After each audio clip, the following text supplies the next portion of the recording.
Hi, how ഇങ്ങനെ ആളിവിടെ വന്നിരിപ്പുണ്ട് എന്നുള്ളത് ഇദ്ദേഹം പറഞ്ഞു. എന്താ വിശേഷം? എനിക്ക് സർപ്രൈസ് ആയിരിക്കും എന്ന് പറഞ്ഞു. എന്നെ കണ്ട ഈ സർപ്രൈസ് ആവുന്ന വളരെ ചുരുക്കം ആൾക്കാരേ ഉള്ളൂ. എന്തൊക്കെയാ ചായ കുടിച്ചോ? പേരെന്താ? മായ.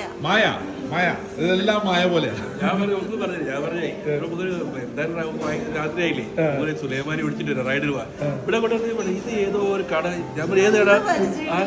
ഞാൻ പറഞ്ഞു അത് ഇവിടെ അല്ല, അത് മുന്തസയിലാണ് കട. ഇത് നോക്ക് ഞാൻ വിളിച്ചിട്ട് പോകാന്ന് പറഞ്ഞു. ഇതാണ് ഈ പറഞ്ഞു കേട്ടോണ്ടിരിക്കുന്ന അടാറ് തട്ടാണ്. അപ്പൊ മറ്റന്നാൾ നാട്ടിൽ പോയാ അപ്പൊ ഇനിയൊരു ഓപ്ഷൻ ഇല്ല.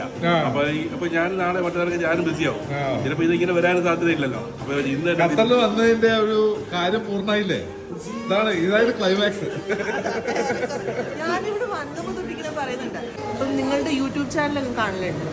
ഞാൻ എന്തെങ്കിലും ഒന്നൊന്ന് കാണുക. അപ്പൊ അങ്ങനെ അണ്ണ ഇടയ്ക്ക് എപ്പോഴോ ഇങ്ങനെ സൂരജ് എന്ന് പറയുമ്പോൾ ഞാൻ ചുമ്മാ പറയണതല്ലേ, നിങ്ങൾക്ക് കോണ്ടാക്ട് ഒന്നും ഉണ്ടാവില്ല. ചേട്ടാ, എനിക്ക് ഇന്ന് മരിച്ചാ മതി. എന്താ ചെയ്യുന്നത്? ഇവിടെ ജോലി ചെയ്യായിരുന്നോ? ഞാനിവിടെ ഉണ്ട്, ഹസ്ബൻഡ് ബിസിനസ്സാണ്. ഇവിടെ ഉണ്ടോ പുള്ളി? അതെ, ഇവിടെ ഉണ്ട്. അപ്പൊ തിരിച്ചു പോവാണ് നിങ്ങളിനി? എന്താ കപ്പയും ബീഫൊക്കെ കഴിക്കും. ഞാന് നിങ്ങൾക്ക് സർപ്രൈസ് തരാൻ വേണ്ടിട്ട് അക്രയിൽ നിന്ന് എന്റെ ബ്രദറും സിസ്റ്ററും വന്നിട്ടുണ്ട്. അവിടുന്ന് ഓടിങ്ങി വന്നതാണ്. ഒരാൾക്ക് സർപ്രൈസ് കൊടുക്കാന്ന് പറയുന്നത് നമുക്ക് പറ്റുന്ന ചെറിയ സന്തോഷങ്ങളിൽ ഒന്നാ.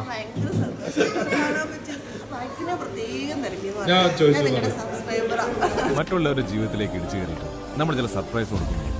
അവരുടെ കണ്ണിലുണ്ടാകുന്ന പ്രകാശം, അതിന്റെ ഒരു രസത്തിലും ത്രില്ലൊക്കെ നമ്മളിങ്ങനെ ജീവിച്ചു പോകുന്നത്.